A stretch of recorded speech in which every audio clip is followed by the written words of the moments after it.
want to go from the book of Leviticus, and we're going to be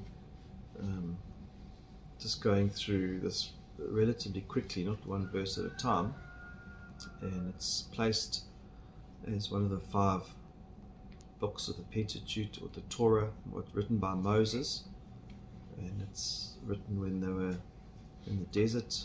Moses had come down from Mount Sinai. God had given him instructions on how to build this tent of meeting. They'd been following God with a pillar of fire at night and a cloud during the day, and God had instructed them on how to sacrifice, and here we have details of these sacrifices. So Leviticus chapter 1, and reading from verse 1. The Lord called Moses and spoke to him from the tent of meeting, saying, Speak to the people of Israel and say to them, when any of you brings an offering to the Lord, you shall bring your offering of livestock, from the herd or from the flock. If this offering is a burnt offering from the herd, ye shall offer a male without blemish. And so just when they were offering these animals for their sin, and these animals had to take the place of their sin, blood had to be shed, and straight away we see it's not just an old animal lying around. It's an offering, it's an animal without blemish, a male.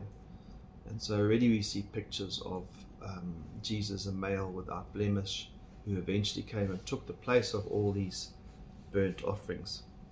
He shall bring it to the entrance of the tent of meeting, that he may be accepted before the Lord. He shall lay his hands on the head of the burnt offering, and it shall be accepted for him to make atonement for him. And so the sin was imputed onto this animal. This animal took that sin for that person, and so his hands would lay on, and that sin of that person, something had to die, blood had to be shed for that sin, of whatever that sin was. Verse 5, Then he shall kill the bull before the Lord, and Aaron's sons the priests shall bring the blood and throw the blood against the sides of the altar, that is the entrance of the tent of meeting. And so again there's that shedding of blood. Aaron is the high priest, and his sons who will take his place, they're part of the ceremony, and they part of those who stand as in God's stead, as a mediator for the people. Verse 6, Then he shall flay the burnt offering and cut it into pieces, and the sons of Aaron and the priests shall put fire on the altar and arrange wood on the fire. And Aaron's sons the priests shall arrange the pieces, the head and the fat, on the wood that is on the fire of the altar, but its entrails and its legs he shall wash with water, and the priest shall burn all of it on the altar as a burnt offering, a food offering with a pleasing aroma to the Lord. And it's just really to make right with the Lord, so the Lord would be pleased with them.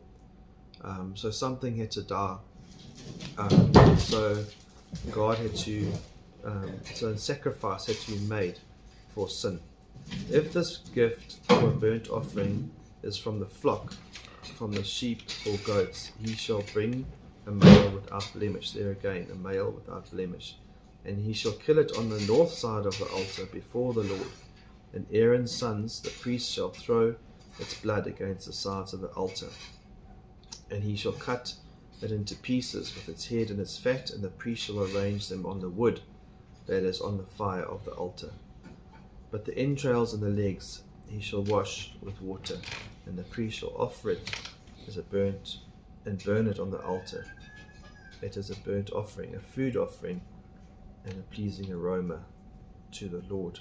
So just again, a reminder that sin is serious. Something must die to please God. God's a just God. He needs to punish sin, and so there's consequences for sin. I mean, we must just, as we go through this book, it should really make us thankful for Jesus, but also remind us that God's a holy God, and he doesn't tolerate sin. Amen.